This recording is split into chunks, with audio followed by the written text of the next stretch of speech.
My name is Susanna Naylor. Just a quick question. Did any of you hear of the new Penn State rule that's prohibiting cell phones for next semester? They're trying to reduce the cell phone use on campus. April Fools. But what some of you probably experienced was a mini panic attack. And if not, then some of you have probably felt this when you reached into your pocket and you couldn't feel your cell phone, or it wasn't where you thought it would be. Or maybe even dropping your phone and the thought or sight of your screen being cracked. How many of you sleep with your cell phones or let your cell phones be the last thing you see before you go to sleep and the first thing you see when you wake up? Well, what that is the emotional attachment that you all have to your cell phones. This graph shows the increase of cell phone owners by age in 2004 through 2008. As you can see, age 12, it has been a little under 20%. By the year 2008, it has reached over 50%. With that being said, everyone has a cell phone. Nearly everyone has a cell phone. It's the norm. It's often unusual for someone to not own a cell phone.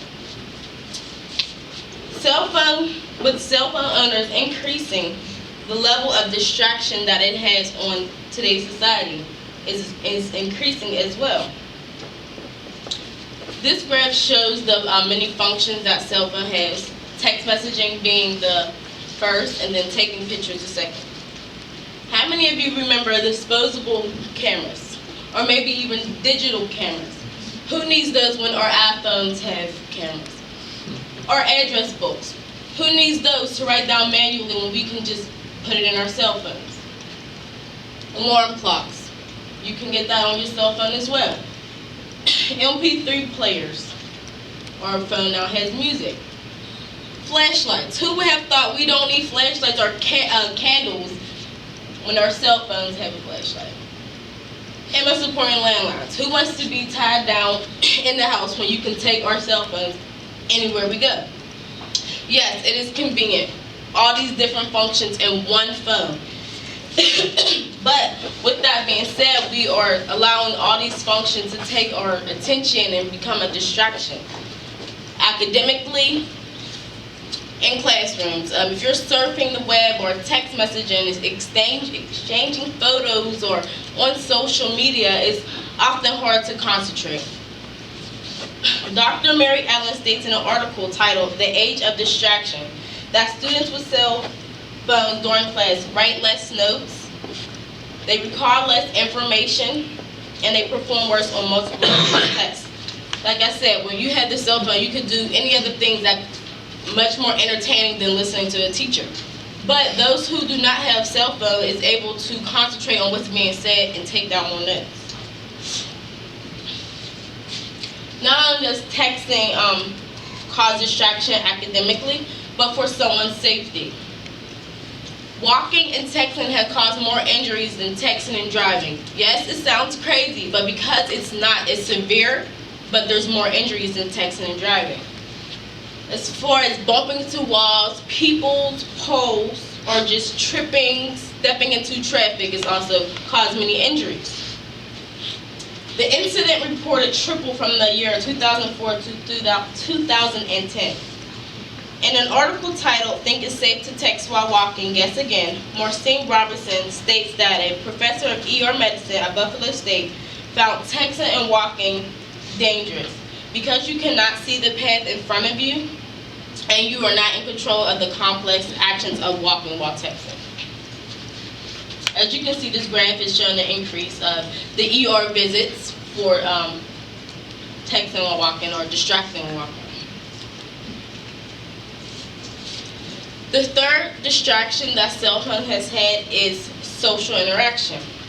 How many of you tried getting someone's attention or starting a conversation, but you couldn't because someone had headphones in, or maybe they were on their phone playing games, so concentrated on games like Candy Crush that they don't even hear what you're saying, goes in one ear and out the other. This picture is a good example. There has been a decrease in social and human interaction. Who needs People, when you have Siri, ask Siri any question you want, and she will answer. People are so preoccupied with cell phones that they can sit at a table with people but not even acknowledge them or talk to them. Waiting in lines, but we have cell phones. I remember when I was younger, I would go out with my mom, we would wait in line at grocery stores, and she would just start conversations with anyone. Now that's almost awkward. You don't want to talk to people. You rather revert to your cell phones as a comfort zone.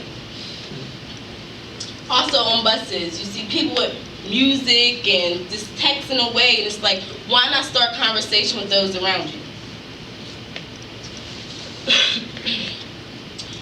Delhi New wrote an article in 2012 stating communicating on handheld devices take away from physical expression, body language, and pauses in between words.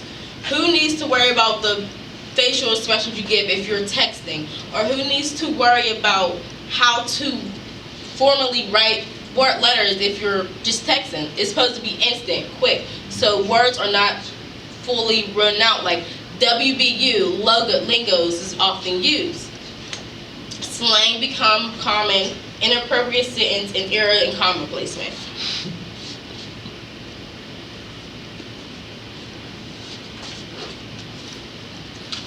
This picture basically sums up everything that I was saying. How social outings have become so filled with cell phones that it's not really social. You're out having coffee with friends, yet everyone is on their cell phone. A day on the beach, everyone wants to take a picture and upload it on Instagram or take selfies, cheering your team on, but yet you want to tweet everything that's happening instead of actually being in the moment. This quote at the bottom is from Albert Einstein. He said, "I fear that technology will suppress our human interaction. The world will have a generation of idiots." Of course, we're not all idiots, but what he is saying is we are so used to having our cell phones, and that's taken away from human interaction. And I believe that is in the direction we're going. With that being said, we still have time to change what we have done. So I encourage everyone to reduce the cell phone use and dependency that we have on cell phones. Don't allow cell phones to make you socially isolated. If you're in a room full of people, don't get on your cell phone. Just try to start conversations with them. Text less, do more face-to-face conversations, and leave cell phones in a bag or something when you're in class so you can fully concentrate and not worry about who's texting me, who's posting things on Instagram, or stuff like that. And when you're out, I encourage you to talk instead of texting. If you want something to say, this horrible day you had, don't tweet about it. Look to a stranger and say, "Let me tell you about this horrible day that I had." Thank you.